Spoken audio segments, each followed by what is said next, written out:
guts and nuts. Lance Lynn was due for a good start against these Houston Astros. Tell me about what he did tonight.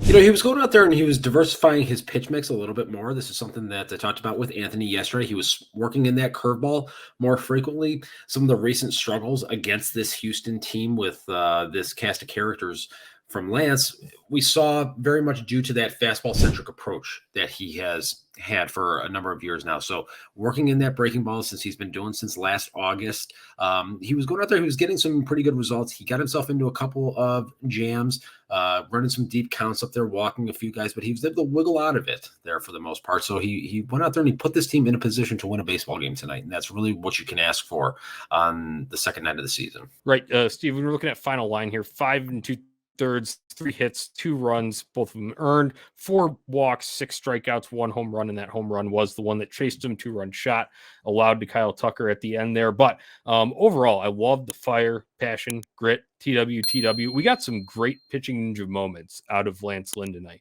We got a couple celebrations. We got a K strut with the point up to the sky. I know he did that at Milwaukee a couple of years ago.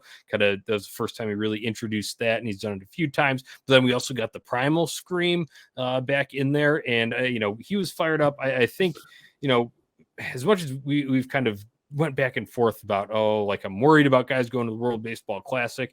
How is this going to affect them? I feel like this was kind of a good, starter for Lance Lynn for the season. I feel like he got him into a rhythm earlier because he had to get going earlier. Yeah, kind of got that adrenaline going, kind of approaching it like a big game playoff type atmosphere for him. I know he was definitely jacked up the game at Chase Field that I went and saw him pitch.